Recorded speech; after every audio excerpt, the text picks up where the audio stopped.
KBR Inspiratif, terpercaya.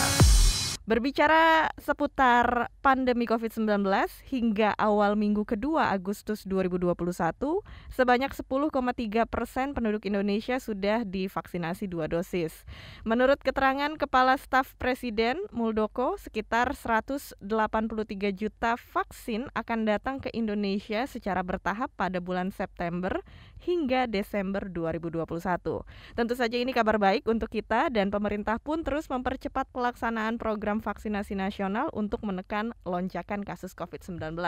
Dan di Indonesia pun menggunakan beberapa jenis merek vaksin seperti Sinovac, AstraZeneca, Sinopharm, dan Moderna yang dalam program vaksinasi ini digunakan.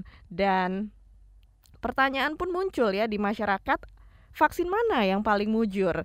Hingga saat ini belum ada bukti ilmiah atau jurnal medis yang menunjukkan vaksin tersebut tidak efektif melawan varian Delta. Dengan kata lain, semua jenis vaksin yang digunakan Indonesia adalah aman dan berkhasiat. Lalu bagaimana perkembangan seputar program vaksinasi? Bagaimana perbedaan antara jenis merek vaksin tersebut, dan apakah ada potensi efek samping, dan bagaimana cara penanggulangan yang tepat?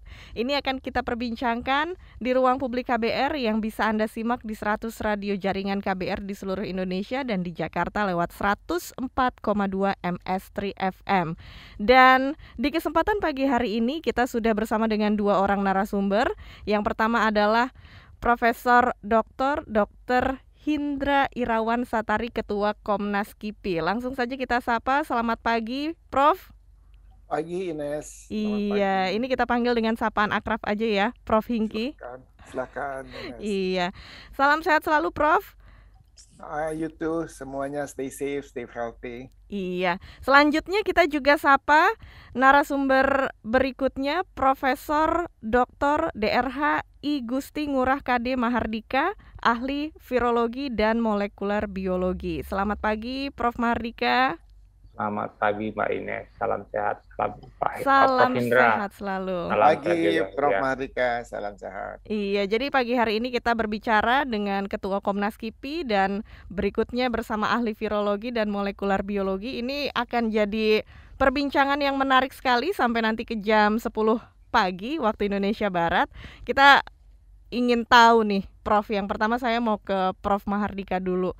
Saat ini kan ada beberapa merek vaksin yang dipakai di Indonesia. Ada Sinovac, AstraZeneca, Sinopharm, Moderna.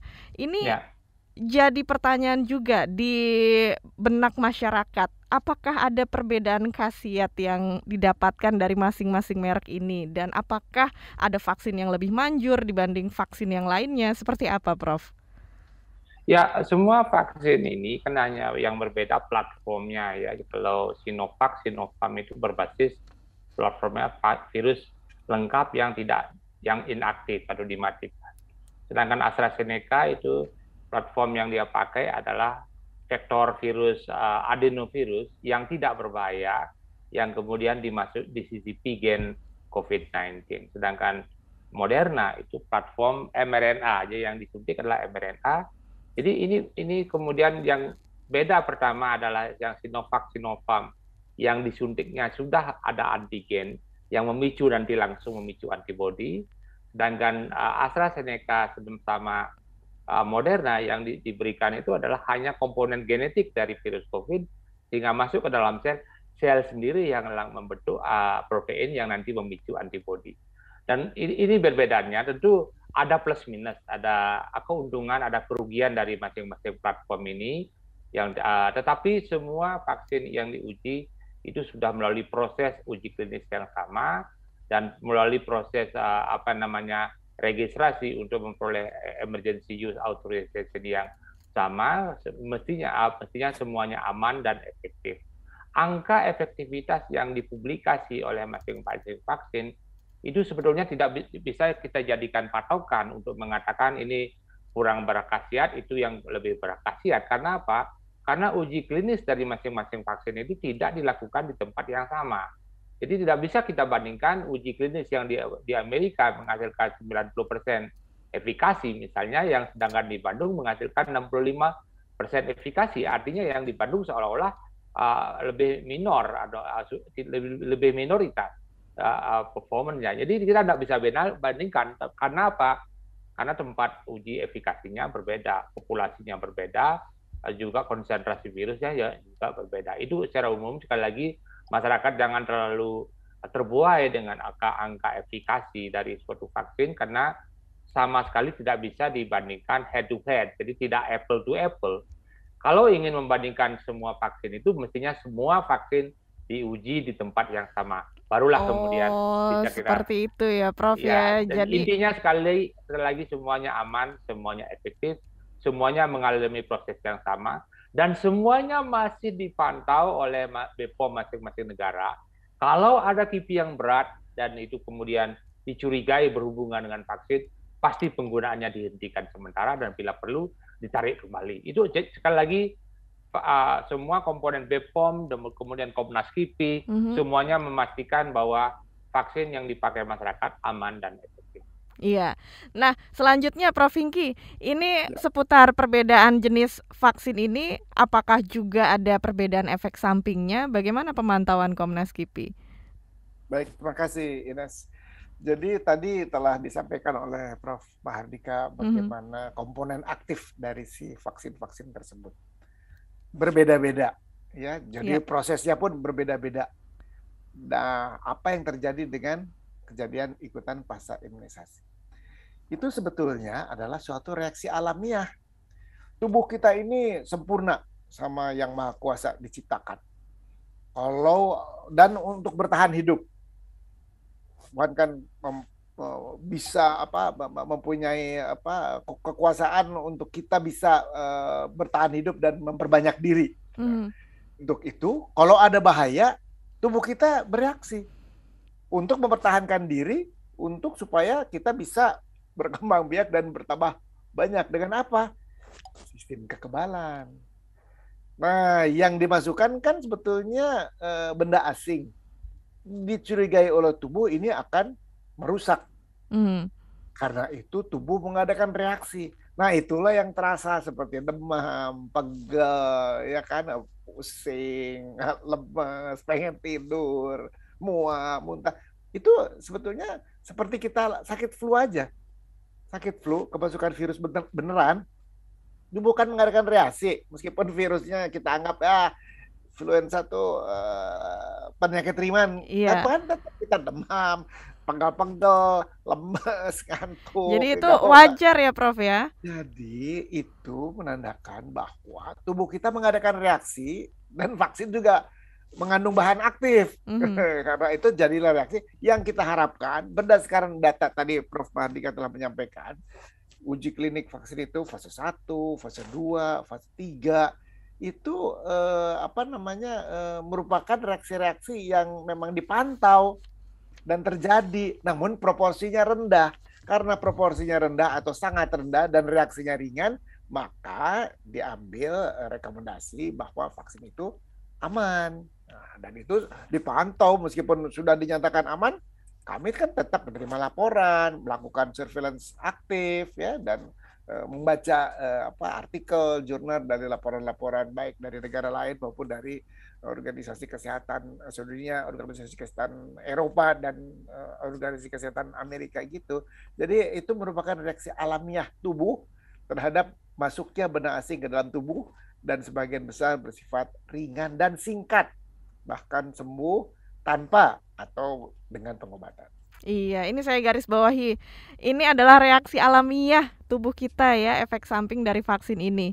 Nah, Prof, tapi mungkin banyak masyarakat juga yang bertanya, apa efek vaksin bagi orang yang setelah divaksin lalu tertular COVID-19 juga? Ya, jadi ini tentunya pertanyaan yang baik sekali karena memang terjadi. Ya, jadi seperti ketahui kita tinggal di dunia ini bukan di tempat yang steril. Kita ini tinggal di suaka marga satwa. Di sekeliling kita ini ada flora dan fauna. Namun kita dalam keadaan sehat walafiat. Ines sehat, Prof. Mahardika sehat, saya alhamdulillah dalam keadaan. Kenapa? Karena di dalam keseimbangan antara host seseorang, daya tahan tubuh seorang, agent dalam hal ini si virusnya, environment, lingkungan, Jadi daya tahan tubuh kita bagus, viralnya kita hindari, lingkungannya kita nggak bertatap muka dengan virus atau virusnya konsentrasinya sangat rendah, kita dalam keadaan sehat. Nah, si imunisasi hanya berperan meningkatkan daya tahan tubuh. Jadi faktor host tadi yang diperkuat, ditingkatkan. Namun faktor agent, virus yang mau mutasi, mau adaptasi, faktor lingkungan, kerumunan orang, ya keluar masuk rumah, ya protokol kesehatan ditinggalkan, itu nggak bisa dikendalikan oleh vaksin. Yang bisa mengendalikan yang divaksin itu. Jadi kalau kita lengah, kalau kita tetap tidak menghindari kerumunan, kita tidak menjaga jarak, tidak pakai masker, jarang cuci tangan, maka kita pun yang telah divaksinasi lengkap pun masih mungkin terkena infeksi. Namun sebagian besar sifatnya ringan.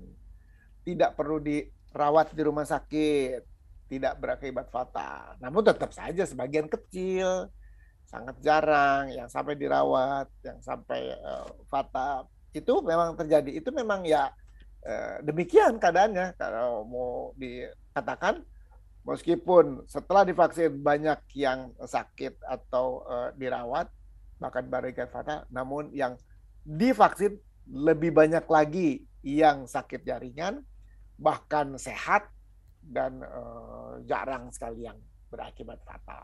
Iya. Demikian. Oke, nah selanjutnya Prof. Mahardika juga mau menjelaskan kenapa nih Prof, orang yang sudah divaksin penuh masih berpotensi terpapar virus COVID-19.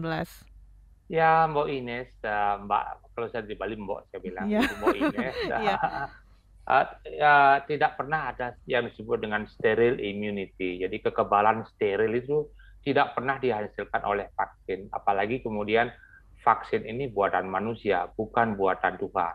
Yang sempurna itu yang paling sempurna satu-satunya di dunia ini semua yang buatan Tuhan. Ya itu. Ini buatan manusia. Jadi di sini dan buatan manusia vaksin ini tidak pernah menghasilkan yang disebut dengan sterile immunity. Jadi imunitas yang benar-benar tidak membuat kita terinfeksi. Jadi selalu ada porsi orang masih bisa terinfeksi, kemudian tetapi sebagian besar itu tidak akan menunjukkan gejala klinis. Kalau diambil swabnya positif virus, tapi kemudian tidak perlu ke rumah sakit dan tentu kemudian tidak fatal. Persis yang terjadi sekarang ini di Eropa sama di Amerika ketika mereka sudah mencapai lingkup vaksinasi di atas 50%. Jumlah kasus memang melonjak karena si Delta.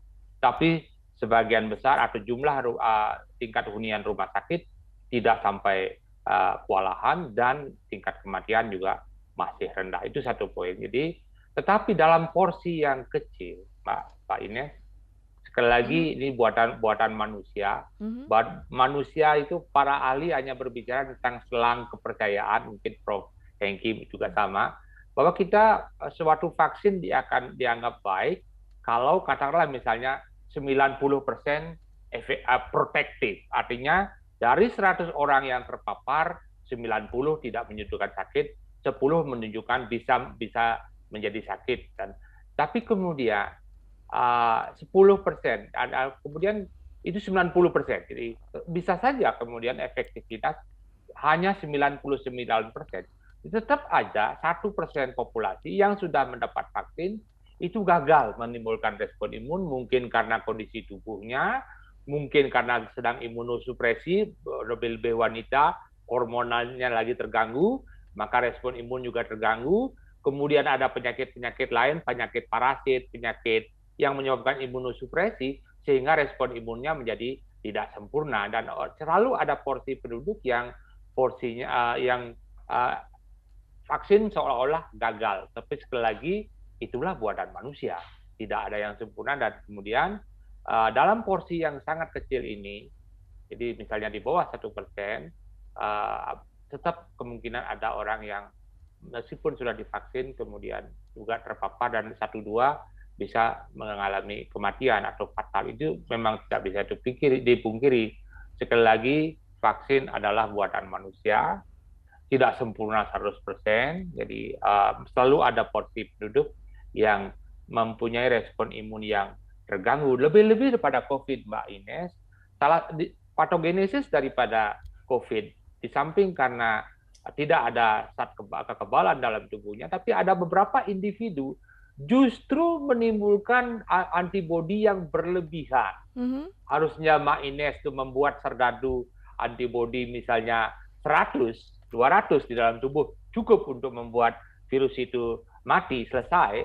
Tapi yang bersangkutan bisa membuat antibodi berlebihan 10.000 misalnya. Sehingga yang ini kan respon genetik. Sekali lagi, selalu ada faktor-faktor yang menyebabkan ada penyimpangan atau 1% di bawah 1% orang-orang yang memang tidak menunjukkan reaksi yang diharapkan. Itu ya. Jadi sangat wajar dan sekali lagi scientifically, jadi secara ilmiah acceptable, tapi dapat diterima, meskipun ya tentu para ahli ingin mengembangkan vaksin sesempurna mungkin.